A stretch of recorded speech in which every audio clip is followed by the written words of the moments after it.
Welcome to this Whole Life Action Hour. I'm Ocean Robbins, your host. Thrilled to be here today. We are here to explore the mindsets and the practicalities of healthy habit change, how you can make something happen in your life that sticks. You know, when we yearn for change, we often want instant results. But when it comes to changing your lifestyle so you can have better health, optimal weight, improved nutrition, more activity or athletic performance, the journey to lasting success is often one of gradual, intentional, and mindful progress. It's a series of small steps that can lead to big, lasting results. So in this action hour, we're going to focus on the secrets to making meaningful strides towards your health and fitness goals using some proven techniques for habit change. You know, for so many of us, the challenge isn't just knowing what to do, it's doing what we know. So that's what we're going to focus on today. And just to be super clear, this is a project of Whole Life Club, which is Food Revolution Network's ongoing membership community. Some of the questions I'll be bringing to this interview come from our Whole Life Club members, and nothing you hear today is medical advice. We're offering coaching and our own best insights, but always consult with a qualified healthcare professional regarding your specific healthcare realities and needs. And now I get to introduce our guest today. Sid Garza-Hillman is a public speaker. He's the host of the What Sid Thinks podcast, a certified nutritionist and running coach, an Oxygen Advantage breathing instructor, and founder of smallsteppers.com. Again, that is smallsteppers.com. He is the Stanford Inn and Resorts Wellness Programs Director and Race Director of the Mendocino Coast 50K Trail Ultra Marathon. Sid's the author of 4 books, which include Approaching the Natural, a Health Manifesto, and his upcoming book is going to be Ultra Running for Normal People, Life Lessons Learned on and Off the Trails, coming out in February of 2024. Sid, welcome. So great to be with you. Ocean, so great to be here. Thanks for asking me to come on. Total honor. You have a unique approach to progress and habit change, which aligns with our natural tendencies for improved well-being. So how does your approach help people reconnect with their natural instincts and behaviors? And what is your approach? Yeah, well, you know, first of all, it's the mantra I use, and I'm always hesitant to use the word mantra, but anyways, that's just my own thing. Anyways, but the mantra I use with people and clients and everything is mind first, body second. And what I mean by that is we want to lose weight or we want to gain fitness, and we go right to the body. We would go right to the training plan, to the diet, to the thing that's going to supposedly get us there. More on that in a minute, because it's not really if we ask ourselves what we want, it's not to lose weight and gain it back. We want to keep it off. And so that's a different there than most people think. Yeah. But mind first means identify what your ideals, what you stand for, what is most natural to you, when are you happiest, how would you see yourself if you were living your ideal life. I do that, and it takes sometimes weeks to do that, because without that, there's no direction. Clients will go from any quick fix to the next quick fix, and they do that. By the time they come to me, sometimes they've done 10 of them or more. And so mine is get that stuff written. Don't act. Don't worry about it. Don't change your diet. Get it down. What do you stand for? What do you want? How's your life want to be? Then you have a direction to move into. Then it's my small steps approach, which is how do you take care of yourself during the implementation of those realities? How do you beat yourself up in the gym? Do you switch your diet overnight and cause a bunch of digestive upset because you're not used to that much fiber, or, you know, et cetera, et cetera? How do you, I call it the ethic of self-care. My bachelor's degree is in philosophy. So when I got to this part of my life, it was like, oh, this is very much tied into how do you treat yourself on the way there? And so that's, you know, in a nutshell, that's kind of where I'm going. Got it. So, can you share some examples of how incorporating natural elements into daily life could lead to better health and fitness? Sure. So, you know, again, I live in the modern world. You live in the modern world. We fly in airplanes and we drive cars, and I've got a family, and we, you know, do the things we do. My first book, Approaching the Natural, was simply a result of my straight up failure as a nutritionist early on, because I was so highly focused on food only. As a nutritionist, that's what you do. But people weren't sticking with my approach for more than a month or two. And so I realized, essentially what I'm doing is putting them on a diet, and that's not working. So I didn't give them the tools to continue. So I immediately backed out within months and wrote my first book, which is called Approaching the Natural, a Health Manifesto. One chapter is on food. The rest is on everything else.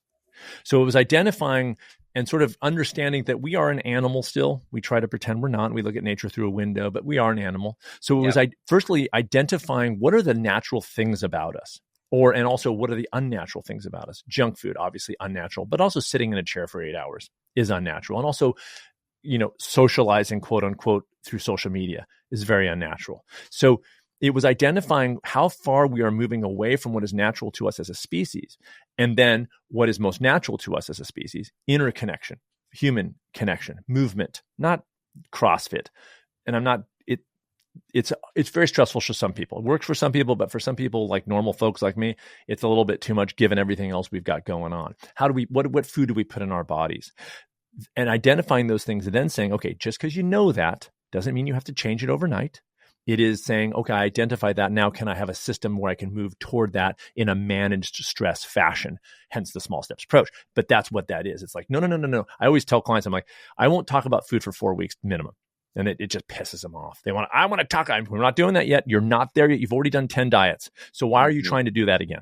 Right. So it's like pulling back the reins. Then we gently get into the discussion of food later. But I've already done breath work. I've already done fitness coaching, kind of gotten a well-rounded goal. And then we ease our way in. Is part of the philosophy here that the lasting dietary change requires certain foundations of presence, embodiment, self-awareness even that's more effective because you're not just following rules. You're actually like connecting with your own endogenous capacity for nourishment. 100%. Yeah. I mean, I've told most of my clients that it's rarely about diet solely. It's mostly about their relationship to food. It's about their reactive eating, not, you know what I mean? So it's the stress eating. So they want to talk about me changing their diet. Like, okay, well, you'll power through that with your willpower and it'll drain down. Then you'll do whatever you did before, which is to go back to what's comfortable for you, even if it's not healthy. Right. So I tackle the mind part of it first, the awareness. One of my tools with clients is that they text me before they eat anything. I don't want to know what they're eating. This isn't about the diet. Don't even tell me. I don't even want to know. Do you have a moment of awareness and calm before you eat?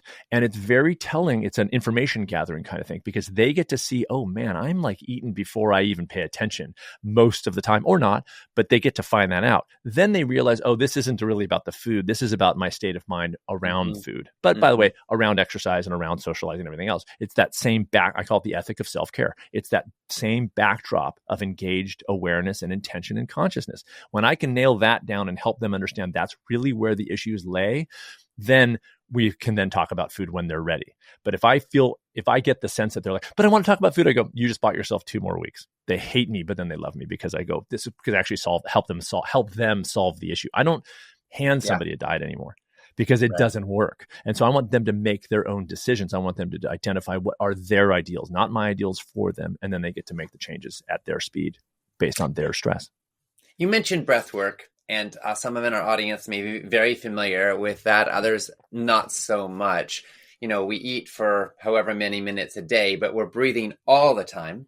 And so at some level, air is the number one thing we nourish ourselves with, and we need it constantly, more or less. I'm just curious, can you tell us when you say breath work, what does that mean and why is that important? Yeah, I'll tell you why it's important. And here's what's odd is food in my practice was always after the system that I teach them of stress management. I would go into food. Breath now has taken the pole position. I train breath work right out of the chute. And I've had clients change their diets before I've even talked about food based on breath work. This isn't magic. This isn't woo-woo. This is like the deal. So my entry into that was simply, I'm an ultra runner. So I was interested in breath work anyway. I fell upon Wim Hof. I'm sure you've heard of him. I don't know, but I do the cold tub 39 degree thing this morning on my deck. And I do his exercise. I've got a plunge too. Okay, cool. Yeah, exactly. Is it actually the cold plunge? Because I have that one. It is the plunge. Yeah, but I haven't worked my way to 39 degrees yet. I've been doing it. I've been doing it 6 years, like every day. But yeah, you'll get there. Anyways, never enjoy it until I get out. But anyways, so So there was the Wim Hof thing. So I knew that there was a power in breath work in delving into that. However, because I'm a stress management guy, the Wim Hof, do you know Wim Hof? I do. Okay. So his breathing is very, It's very, you hyperventilate, potentially become, hypocapnic, very low CO2. You're blowing that much out. So it's that short-term kind of exercise that you do. I do it every day, but it's not what I teach. So when I went back to become an instructor, I found a program that was geared toward how to train people to functionally breathe most of the time, even when they're not thinking about it. And that was Oxygen Advantage. And so this guy, Patrick McEwen, he just developed this whole system. And I learned it, and it has been absolutely a game changer for me as a person, but also my clients, absolute game changer. So it's in a nutshell, it is, have you heard of the Bohr effect? No. So the Bohr effect is a scientist named Bohr, B-O-H-R. He found that when CO2 levels are too low, the oxygen in our blood stays too much attached to the hemoglobin and isn't released into the tissues. So we all have, if I put a pulse oximeter on you, you'd be 95 to 99% blood oxygen. Everybody is, unless you've got some sort of lung issue. So everyone's there already. We have enough oxygen, but it's actually the lack of CO2. So when CO2 is allowed to exist at a slightly higher baseline, that triggers the release of oxygen into the tissues. And so Oxygen Advantage works toward desensitizing you to CO2 so that you're allowed to exist with a little more. The reason why you have to be desensitized to it is because CO2 is the thing in your blood. When it gets high enough, it's what triggers the brain to breathe. So we're triggered too fast because we overbreathe and we blow out all this CO2. So over time, desensitizing people to CO2 allows them to exist with a little bit more, just enough to allow them to release the oxygen and therefore facilitate better oxygenation. However, what that means is on a real level is increased endurance, lower anxiety, lower stress, improved sleep. And this was something that was absolutely massive for me. I'm sleeping better than I've ever slept, and I'm 54, for crying out loud. I was a mouth breather forever and ever. And now it's 100% nose, in and out. And I've been doing this now because of the habit of 50 years of mouth breathing. Before I started doing it, I tape my mouth shut at night. And my kids think I'm hilarious. And my wife, but the snoring goes away. My wife now tapes her mouth shut, and we sort of go, and we go to sleep. But it's been an absolute game changer. So there it is. But yeah, breathwork is as important to me as diet by far. Okay. So I want to get a little granular here for a second. So mouth breathing is bad for dental health. We know that, right? Because saliva is really good for your teeth, and it dries out when you're breathing through your mouth. So my bloody gums are gone. And I think people tend to sleep better when they're nose breathing. But I think that part of what you're saying is we have a lower flow of air with the nose than the mouth typically. Correct. And so the body can go into fear. Oh, I'm not going to get enough if there's that lower flow, but it's actually plenty. It's just that fear trigger, right? Correct. And so what I'm doing as a breath coach is decreasing that fear. So I will tell you, the first few weeks, at least, of me taping my mouth shut was me waking up sometime in the middle of the night going, oh my God, and taking the tape off and breathing. Now I put the tape on at night. I wake up in the morning and I take my tape off because I've desensitized myself to the CO2. So enough. And so that's why, yes, you are the physical, you don't bring in as much air as quickly through your nose. The slower you breathe, the lighter you breathe, a little more CO2 gets to climb. But in the beginning, that means people feel like they're going to suffocate. They're not. They have enough air already. It's absolutely fine. In fact, they're better. But over time, and I mean within a couple months, so here comes Ocean, the daily, people know that. And they go, okay, I'm going to do it. And then they do an hour a day. And then a week later, they burn out and they can't do it anymore. So again, it's like, okay, now that you know that, how much are you going to do? I have a client right now who does 2 breath retentions. They take about 30 seconds, 2 per day. Because anything more than that right now is stressful for her because she's got a lot of other things going on. So I'm helping clients determine what are they able to take on, given what they know, what are they able to take on now, which sets the stage for a sustainable long-term habit change. It's a lot less than you think because we're busy with families and jobs and everything else, as you know. So that's what that is. But yeah, it's massive. Breathwork. So it seems like part of what you're doing is helping the body get more efficient in its relationship to oxygen. It reminds me a little bit of fasting in a sense, in that when we take some time off from eating, we actually have a different relationship to food that can actually be healthier than a continuous sort of steady drip. And it seems like part of what you're talking about is how to get more efficient with our oxygen and by reducing our sensitivity to CO2 so that we can have more pauses and more peace in our breathing process, which can also be good in athletics, right? Because then you're actually able to like run farther and do more without getting out of breath and feeling desperate. That's right. That whole VO2 max, that whole model of, burning past your oxygen threshold, and then you have to convert lactate into energy lactic and acid, which is that tied up feeling in the legs. Yeah, but what's interesting about that is that's actually a misunderstanding. There is no lactic acid; it's actually lactate, and not only that, it is what they're thinking is actually it's not the cause of the muscle soreness. It's not the cause of muscle fatigue. It's actually the body's ability to have another energy source. It creates lactate that gets sent back into the Krebs. I think it's the Krebs cycle, but the pyruvate cycle that creates more energy. But having the oxygen utilization at its max efficiency, yes. So when I run, for instance, now, nose almost entirely. If I'm on so I'm in and out through the nose. Now I did a race last month. It was brutal. It was a 32-mile, absolutely monster of an ultra, hardest one I've ever done. Nose most of the time, except for if I'm on a trail, a hill, and I'm expending that much energy, then we transfer to the mouth. That's how we're designed. If we're being chased by a lion, we mouth breathe because we need oxygen fast because we're expending that height of energy. But most times we're nose breathers. That's our design. We are more efficient that way. Nitric oxide from the sinuses goes into opens up the blood, it opens up the passages in your lungs, all this amazing stuff via the nose, humidifies, warms, the whole deal. So it's a much better way to breathe most of the time unless you're under an amazing amount of stress, and then you go to mouth. Not to take us on too big a detour here, but I just want to say for those who have clogged noses, this is a different conversation, obviously, and that's often an issue of inflammation, which could be caused by any number of things. I'll say in my own life, when I was 10 years old, my family gave up dairy, and I suddenly was breathing through my nose, and I was like, oh my gosh, this is what it's like. And I realized that for the first decade of my life, I hadn't known that anything else was possible, but my nose was clogged because dairy created those symptoms. And now if ever I have any dairy, it's not part of my regular life, but once in a while I have some even by mistake somewhere in the world. And then I think I'm getting a cold the next day. Yeah. And I've learned, that's because I got some dairy last night. So it's not my friend. It's not good for my nose. Everyone's got their own triggers, but just to acknowledge that could be one of the other things people need to think about. It's funny. You got lucky at 10. I didn't realize dairy until 22. But I was a lifelong asthmatic and a ton of allergies, almost all gone. Now, if you can, I don't know if this is a video thing that people can see, but my nose, while not small, is very narrow. And so I will also say that I have a dilator at night. I put it in and it opens my passageway. So if I go like this, no problem. If I go like this, it's much more constricted. Now that's nothing like it used to be. I can breathe through my nose without doing this. And that was never the case when I was eating an unhealthy diet, a more inflammatory diet, right? So you're 100% right. But there are tools to allow people to have those passages opened, especially at night. And I just want people to look into it because they're amazing.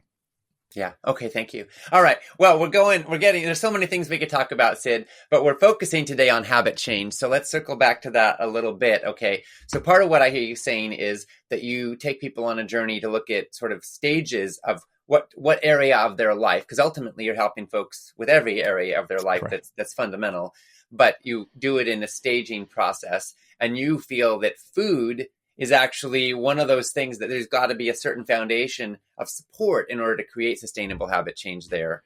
And so you don't always start with food. You never start with food, actually. No, I never start with food. Right. So, okay. So take us to what are the specific stages of the journey that you work on again? Yeah. So they're very defined. So the first part is discovery, which is, again, the mind first. So it's a series of writing assignments, and they're all geared toward this. Find out about before you put the pressure on yourself about, oh my God, I got to make this change really quickly. I've told people they go, I can't stop eating candy. I go, for now, keep eating it. I literally go, just keep eating it. And we're not there yet. We're talking about 15, 20, 30 years ahead. We're not talking about the next month. So no 21 day, this or that. So keep eating the candy. Now let's talk about brass tacks. What would the ideal you look like? Would you binge on candy? No, in my daily life, I just have a piece now and then. I'm in control of food. I don't really think about it too much. Not that big of a deal to me. It's not. They lay all these things out, but also where they live, how their marriage is. And I'm not a marriage counselor, but plenty of my clients have identified in these exercises challenges that they have in the family thing. And as a practitioner, a responsible one who doesn't overstep his boundaries, I go, marriage counseling might be a good benefit for you, right? Okay. So I don't overstep that. I've had clients where I'm like, I need you to be in therapy because for my work in habit change, a lot of stuff's coming up that you didn't you've been kind of pushing down with food for years. And so now it's coming up and cool, but take it easy. Don't make big changes. You might need that cheese pizza to kind of shove that down a little bit. And I'm not even kidding. This is like the cigarette smoking of this kind of thing. So it's identifying those very clear ideals, who they are. They get a very clear picture. That's discovery. Then we start to implement via literally what I call a steps list. And it's in multiple different areas. But every time that they put an act on there that moves them closer to their ideals, I ask them this question: what can you do starting today that is like no big deal that you could do forever? So if somebody's never exercised, it might be one squat. I'm not kidding. I've started clients off where I've worked with them 1 minute walk around the living room. You want to know why? Because they got big designs on going for a 3-mile walk every day, but the weather's kind of crappy outside and they don't have the right shoes or something. Some impediment makes them go, forget it. I go, get up, whatever you're wearing, walk around them. And you start doing that every day.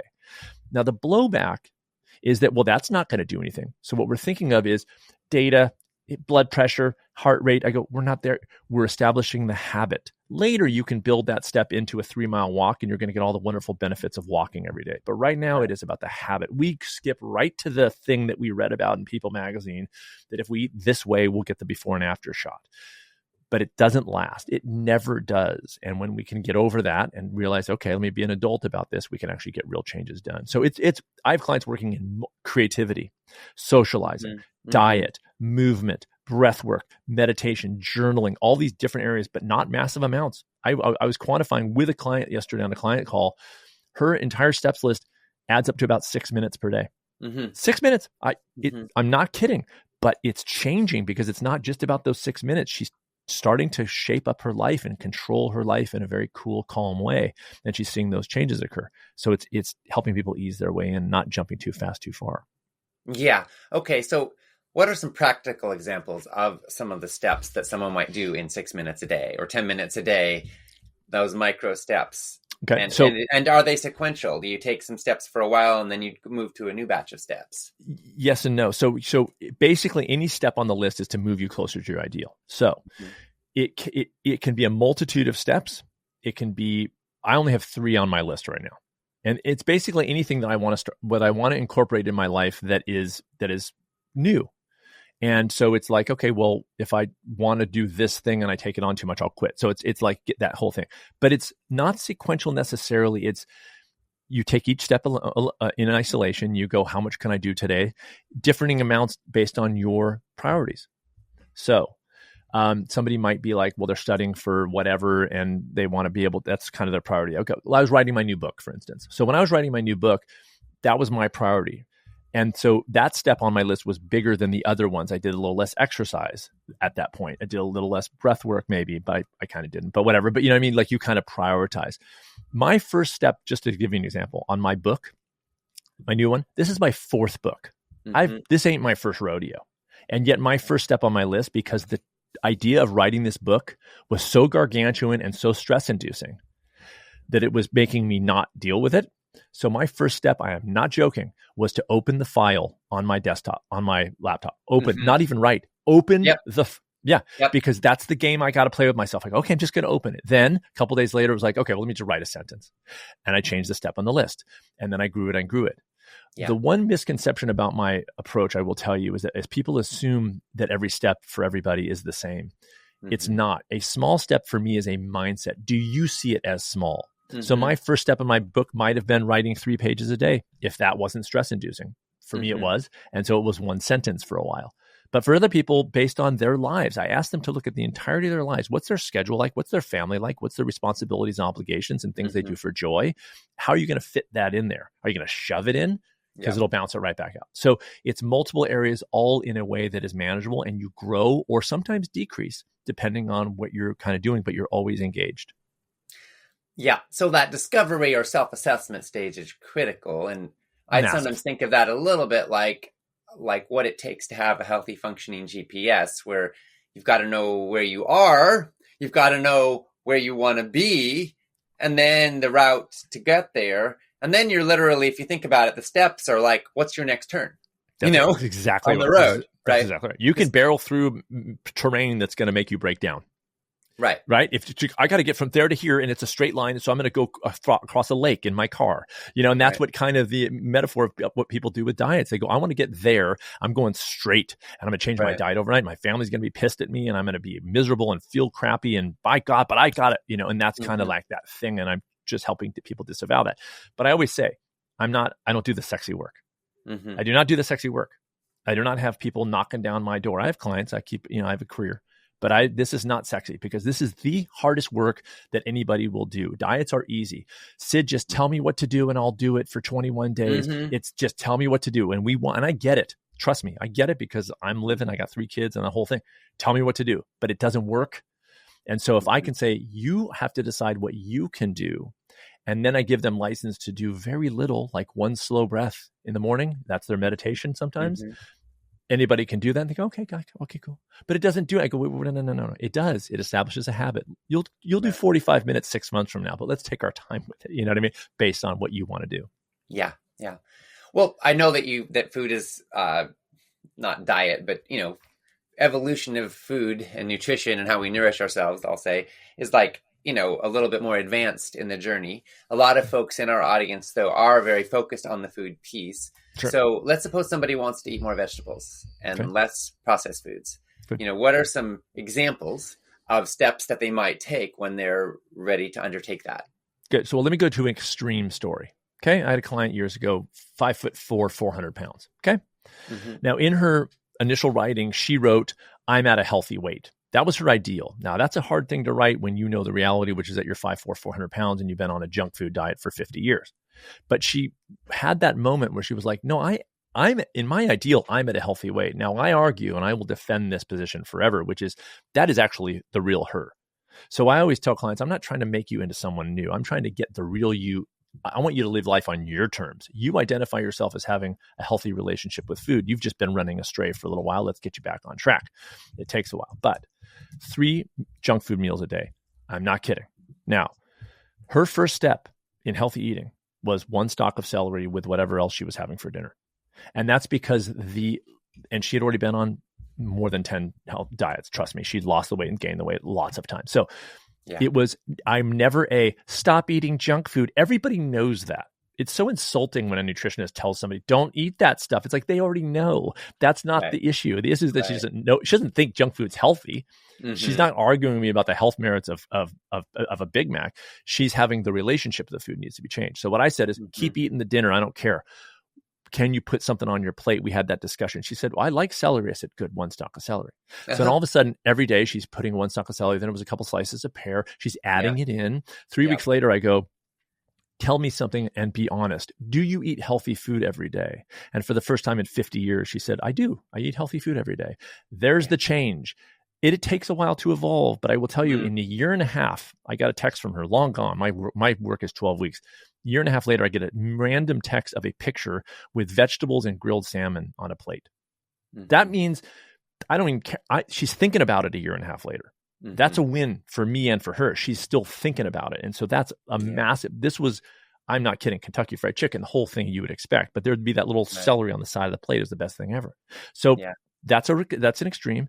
But for other people, I've had steps. Once a salad with whatever else you eat for dinner, fresh fruit in the morning, 1 day a week, if that's your thing, or 5 days a week, steamed vegetables with whatever. I'm always an add-in guy because the more you start to bring that in, then the fiber starts to feed the good gut bacteria and you're starting to feel a little bit better and you're starting to sleep a little bit better. And then all of a sudden you're like a little more motivated. Ooh, this is kind of making me feel good. And you kind of take your time. So it's always in an add-in mindset. Every step, by the way, on the list is an add-in. It's not a don't do. It's always a do. I'm remembering when I was learning to ride a bike and I was heading straight towards this pothole in the road and I'm staring at it and I'm saying to myself, don't hit the pothole, don't hit the pothole, don't hit the pothole. And of course, I'm staring straight at the pothole and guess where I went? That's right. That's right. What we focus on so often is what we give energy to. So I love that focus on, it's what we're going towards, not what we're trying to avoid. Because, the more you focus, don't think about the color red, right? And everyone thinks about the color red. So it's like, don't eat junk food, don't eat junk food. And there you create this charge. And even if you can have the willpower to withstand it for a little while, in the end, what you don't own owns you. So and you miss it. Right. So you're like, oh, I can't. And then you start using language like, oh, I can't have that. Oh, I shouldn't have that. And drives me, feel it's like, no. instead of satisfied. That's right. And I go, no, you can. Like I go to parties. I've been 100% plant-based for 21 years. So I go to I don't need 100% healthy, but I'm plant-based, whatever. So I go to a party. They'll go, oh, you can't have that or that. And I go, well, I can. I'm 54. You know what I mean? Like it's a choice I make. It's like, and it makes me because it makes me feel good. And my family's plant-based. My kids all raised plant-based. So it's not a big. Now the phrase I use is health and happiness don't like a vacuum. Right. So in other words, if you're not going to do something, that creates a vacuum of what you are going to do, and you better have an idea of what you are going to do. And that's the ideal work that we do in the beginning. To identify, if I'm not going to do this, what am I going to do? What would the ideal me do? I have this bracelet on. I don't know if you can see it, but I made these, and it says WWID. You know what that means? What would I do? What would I do? Nice. Right. So it's this kind of, I want to attach people to what their ideals would do. I do not define this for anybody. I've never created an ideal life for anybody. I've always wanted them, I've helped them work through so that they get their inked, and then they know. And even when they we all make mistakes. I ask them to identify what the real them would have done, picture it, and move on. And it's a game I play with myself. If I make a mistake, I go, okay, what would I have done instead? And we kind of create that little movie in our head. And then next time we kind of identify, and it's a little bit easier. Beautiful. Yeah. So we live in a world with a lot of chaos and hecticness, and we do. Often it feels so fast paced that a lot of us don't know how to find ourselves in the midst of it. What are some strategies for managing stress and coming home to our nature? Love it. So I call it stealing moments. I go stolen moment, steal a moment. I text my clients, go steal a moment. I say steal because the world is certainly not giving us these moments. I've joked, Ocean, years ago, I was like, you should, if you don't smoke, pretend that you do, because somehow smokers get to take a break every half hour and people who don't smoke don't. So I'm like, I got to get a cigarette. And the boss goes, okay, go outside. And then just don't smoke. But stealing moments, how do you grab time to connect? And here's the thing. You cannot expect, if you work 10-hour day, to get 10 hours of recovery time. It doesn't work that way. Even our weekends are filled with, I'm folding laundry yesterday, there's busy things that we're doing. So part of my small steps approach is to start I call it mental toughness training. I've been doing this for a couple of years now. I've been treating people for 15 years, but the last couple of years I've been saying it's mental toughness training. It's looking for smaller chunks of time and grabbing it when you can. I am in a work in progress like everybody else, but I got very good at I wrote my new book, sometimes in the car waiting for my daughter to get out of ballet. I would get in for 10 minutes and get out and get so productive in that 10 minutes. I don't expect hours. I don't have it. I had to train my brain to grab moments when I could focus, get in and get out. And it works. So I'm helping people realize that there is profound meaning in a 5-second break. It makes a difference. And the more those add up throughout the day, but we cannot expect, I need a 3-hour break. We aren't going to get it. Nobody's going to give it to us. But can I take a series of 5-second breaks throughout the day? Yes. Does it make a difference? Absolutely. Because then you have that little moment before you sit down for dinner and you steal a moment. Then all of a sudden you're not overeating. You're making choices about your food, not reacting, but responding, that kind of thing. Wow. So for me, those breaks, often breath is at the center of that, because that's something that's with me everywhere I go. And so the pause to take a deep breath and not do anything long enough to take a full deep breath in and out. Just that, to me, there's something that happens in my nervous system where I get more present. Well, it's the vagus nerve. Yeah. I mean, it's actually what's happening. So one of the things that stimulates the vagus nerve, which is the parasympathetic, as you know, is an extended, relaxed exhale. Yeah. So what I text my clients is I don't text them full breath, but I text them slow breath. And what that means is about a 4-second inhale, 6-second exhale. So notice the exhale is 6 seconds and longer than the inhale, but it's really light. And then they move on. And that's that. And that is 100% what you just talked about. It's a connection. It's intentional. It's present. And it's awareness. It is actually meditation. Is it 45 minutes? No. Maybe some people don't have that, but I don't. But it's a little quick thing, and it becomes a habit over time. So all of a sudden you're sitting in a meeting a month later and you're coming into your breath and you don't even think about it. You're just in the breath. And it's been massive for me in that regard too. So when we take longer to exhale than inhale, Are we increasing or decreasing our sensitivity to CO2? Yes, because first of all, it's not a blow. So let me describe what at least in the approach I teach, the exhale is not a blowout; it's a release. So you release until what I call you hit a natural bottom. So it stops by itself. So you're not pushing out; you're just releasing until it stops. In that 6 seconds, by releasing it slowly, you're allowing CO2 to build during that 6 seconds. So the sort of functional breath is about a 10-second breath. That means about 6 breaths per minute. But if you look at what most people are breathing, they're breathing 14, 18, 20 breaths per minute. That means a lot of blowing out CO2. CO2 just are kept so low that even the slightest rise, we feel like we need to breathe right away. So again, over time, because it takes some people, I have had people who are so sensitive to CO2 that it is just massive. And I go, good, because we're just starting it out. It's okay.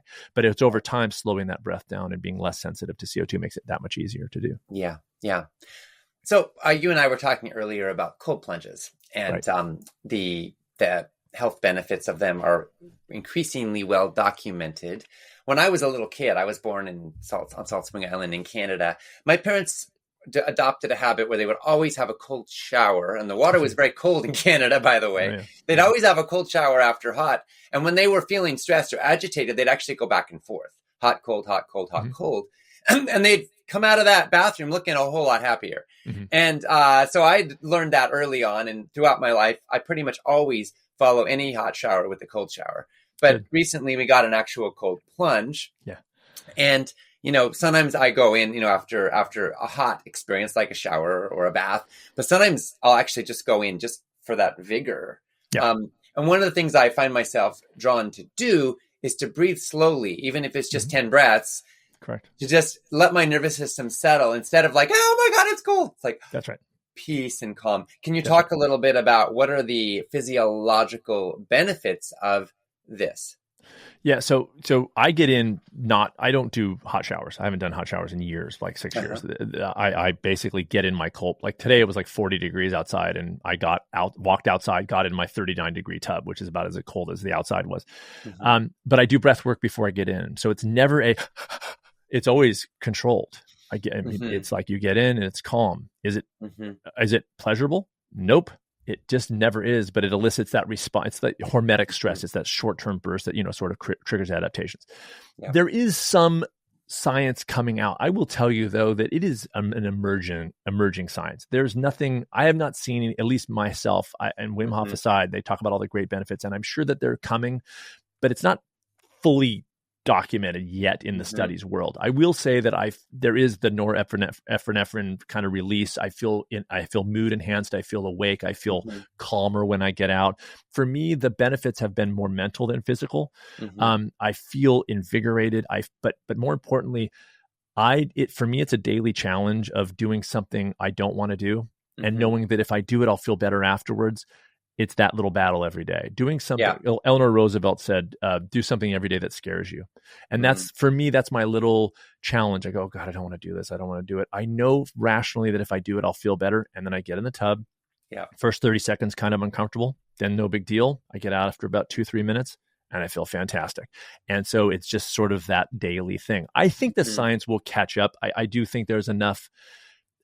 I can see the groundswell of inflammatory response, brown fat, weight loss, but I don't see the weight loss being that substantial in the cold plunge world. I think there's a lot of like, oh my God, it's the best thing ever. I think it's great for mental health. That's my thing. More importantly, there does seem to be some research on bringing down inflammation. I think there does. It makes sense that chilling would reduce heat and help the body to calm, at least potentially. Thank you. So your philosophy includes living by some specific truths to achieve happiness and well-being. Can you tell us what are these truths and how do they contribute to a fulfilling life?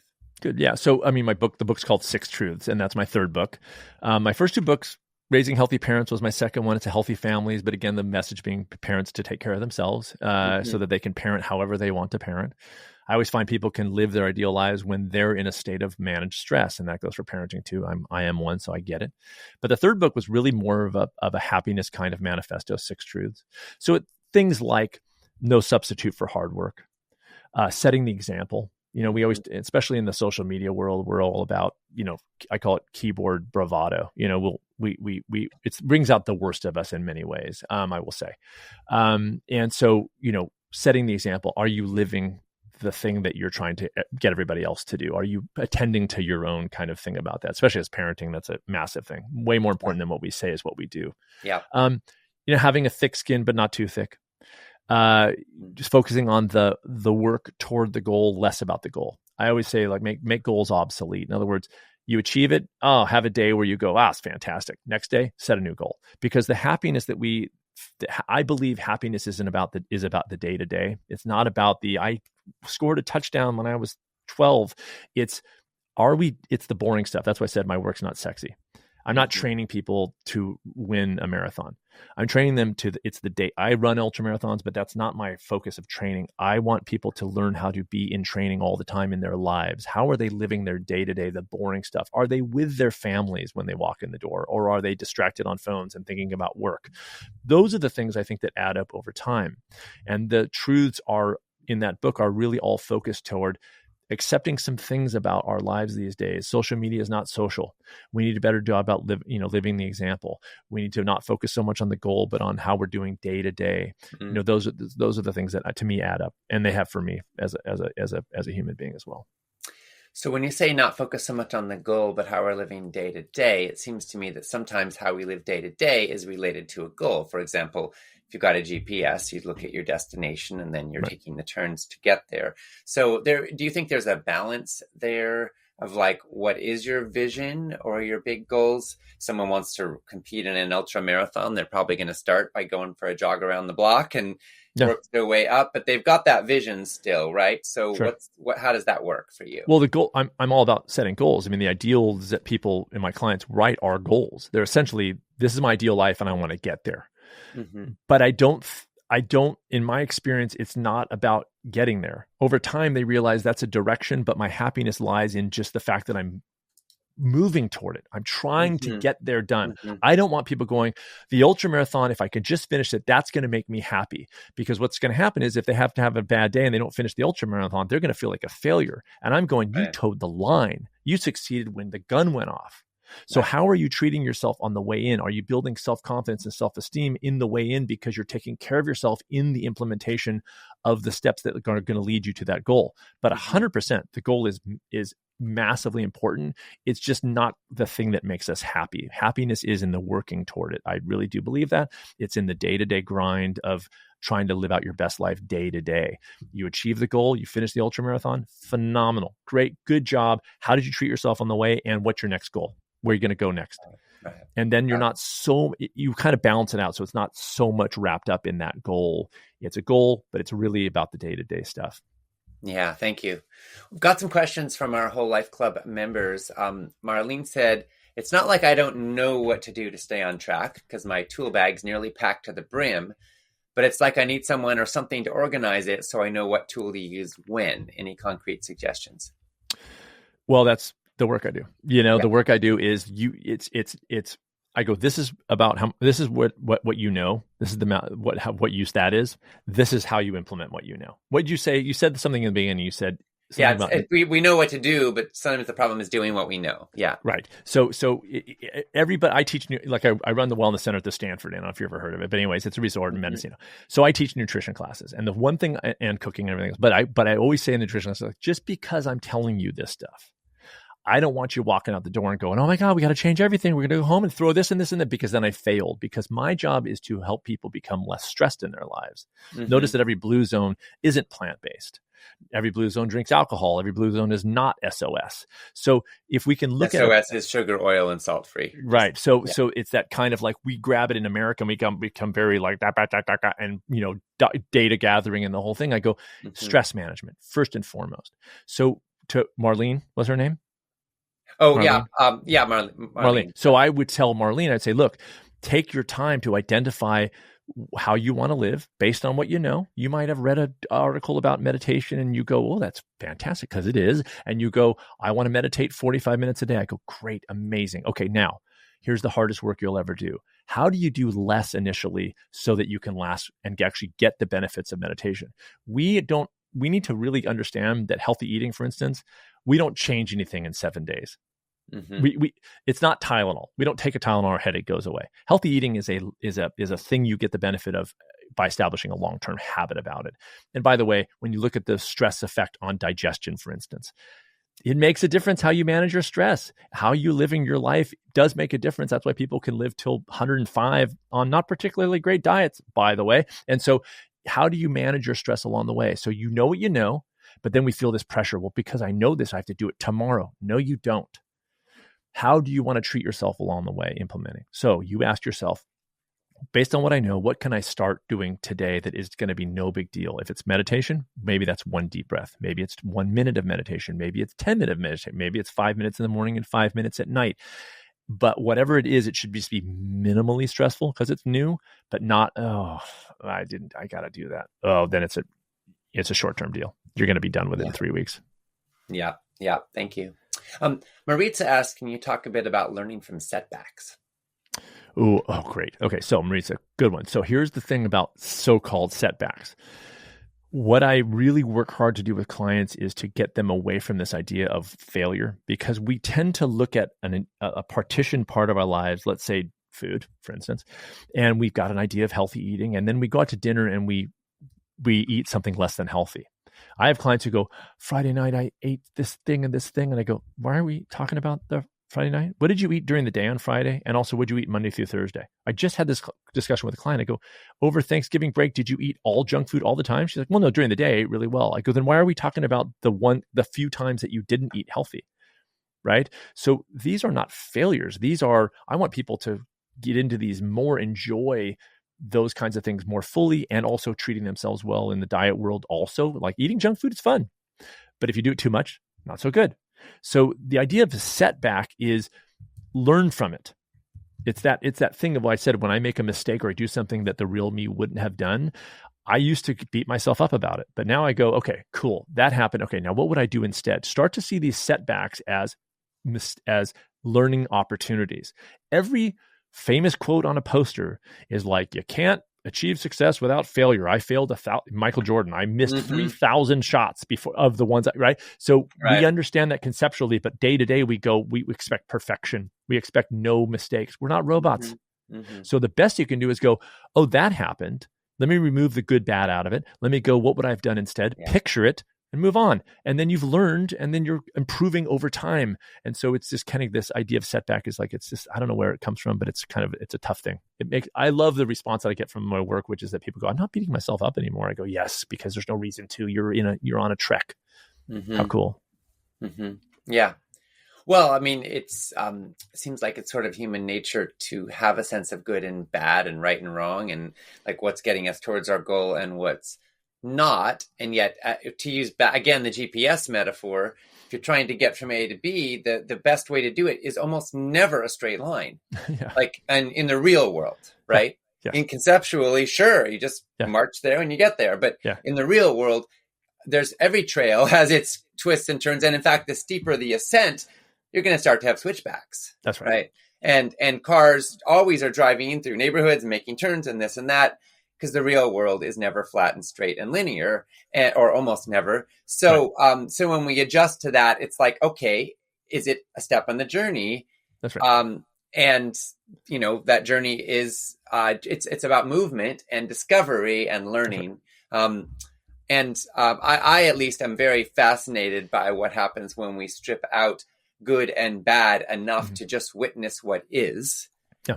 And then from there, we discover that part of what is our capacity for choice. That's right. And it's versatility. It's perspective. Right. Yeah. It's like, do you see that this is one thing in a much larger picture? Or do you think that having too much to eat on a Friday is the whole ball game? And you're discounting. I've had clients who don't give themselves credit for all the great work they're doing because they're focused on the one thing that went wrong, supposedly, on a Thursday. And that's part of my job as a coach, which is to help them provide a little perspective. I go, really, why are we talking about this? We kind of have a laugh about it. They go, you're right. I did eat this, and this during the day. It was amazing. I go, okay, good, let's move on. And so, so what? I mean, I overeat. It's like, it's like I'm at whatever thing and I overeat. Okay, fine. But do I beat myself? As soon as you beat yourself up over it, guess what happens? That's the slippery slope. Then you feel bad about yourself. Then guess what you're going to do? Not eat so well again. because there's the drug of food and you're like, well, I can't do this. I'm powerless. I have no, but if you go, yeah, overate. Okay. Tomorrow I'm going to have some fresh fruit, wake up a little, eat a little lighter, no big deal. Okay. Now you can continue the trek, continue the movement. Well, is it important to have feedback loops so we get more sensitized to the impact of our choices? So it's like, oh, I overate and I notice how my stomach feels right now. Yeah. Yeah. And I notice how my body feels right now. I feel heavy. I feel lethargic. I feel depleted. Right. Whatever it is. Like, that's right. And so then you're like, oh, do I like that? How do I feel? And it becomes a positive thing. I want to feel good. Correct. Right. And what facilitates that ability? Awareness and calm. Right. Awareness and calm. Every time you beat yourself up for eating too much, you don't get the chance of asking yourself how that made you feel. And I eat stuff that doesn't make me feel particularly good sometimes, but usually it's on a Saturday when I know I don't have to work on a Sunday. And I make a choice about it. I go, okay, tonight I'm going to eat a little bit more and have a beer and, whatever. And so, but it's that beating yourself up that creates that, talk about a bad feedback loop. I mean, good Lord, then you're beating yourself up. Then you're doing stuff again to make that go away. And then that's going to make you feel bad and so on and so forth. When you could just go, yeah, so what? It's a one-off. Here's the concept I call MOT, most of the time. And I floated that year. Right when out of the chute with my work, MOT. It's what you do most of the time. That has been the single thing that most people attach to, and I didn't see that coming. They go, I love them. I just 2 days ago with a client, she goes, I love the MOT idea because it takes the freaking weight off our shoulders. Right. My God, we are putting so much pressure on ourselves to never make a so-called mistake. It's not sustainable. Talk about long-term habit change. It's exhausting. Yeah. So if you can take the weight off somebody and they go, okay, yeah, one off, who can? Then they get to continue moving their lives in the right direction for them, the right direction for them. Yeah, that's beautiful. And it takes some of the charge away. Now, that said, sometimes bright lines for some people are helpful. An alcoholic probably shouldn't have just one drink. A cigarette smoker history, they probably shouldn't have just one cigarette because it can open the floodgates, so to speak. So can you talk about that? And what's the difference between a most of the time philosophy and a bright line boundary philosophy? Yeah, good. And what is the right use for each? Right. So in that sense, when I said everyone's small steps are different, depending on what's stressful for them, I've had clients who have come to me with cancer. Their small steps is to change their diet overnight. Not because I say you need to change your diet overnight, but because they're like, yeah, I'm good here. Tell me what to do. I'm just here. Just lay it out for me. I'm done. And there's no stress attached. So if an alcoholic came to me and said, raging alcoholic, first of all, I'm not an addiction coach. So I would say get into Alcoholics Anonymous, but their first step might be zero alcohol forever because whatever they're at in their lives is going to be that thing. However, this is where I would step in.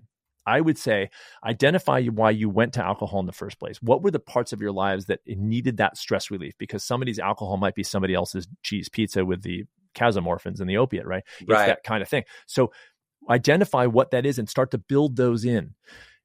Cigarettes serve a purpose. They're a stress relief. So if I go, stop smoking, we haven't dealt with the thing that why did you need the cigarette or the Big Mac or the beer in the first place? And then so while you're giving those things up in Alcoholics Anonymous, and of course I'm all for that stuff, are you bringing in things to your life to make your life better? Are you starting to move your life to the ideal, which is also not drinking for somebody, but also what else are you doing? What are you doing instead of drinking? That's the question. Remember, health and happiness don't like a vacuum. Fine, don't drink. But what are you going to do instead? What are you going to do in your life? Purpose, service, treat yourself well, care for other people. All those kinds of things that bring us joy and happiness. Are you going to bring those things in? How are you going to bring them in? And that's how we solve that problem. But again, like if it's a serious addiction, I'm not going to sit here and go, just stop drinking. It's like, that's like telling somebody don't eat a Big Mac. Well, it's like, okay, that's easier said than done. What are you going to do instead? Yep. Thank you. Nicole asked, how many new habits can a person realistically tackle at one time? A huge amount. I mean, I don't have a quantity on it, but if you're doing it in a way that so I have 3 steps on my list right now. One is journaling, which might on a given day might be a minute or 2. And I have this little tool that I love teaching clients. I'll tell your listeners, I'm a big fan of journaling and then destroying it after you write it. So sometimes I'll like journaling on my phone and then delete, or I'll write it on a piece of paper and rip it up. And so I just love, not all the time, but I kind of dig that. So it's very cool to sort of do that and then just gone, and then you can kind of get more things out, but whatever. So journaling, stretching, and here's one, American Sign Language. because I decided when I was a kid, I learned how to do the alphabet, and I've always been fascinated. My book's done. It's at the printer right now. The publishers were, starting to do some, but I don't have much to do on it. So I was like, I want to learn American Sign Language. So for $13, I bought an online course, and I do 1 or 2 videos a day, which is about 2 minutes.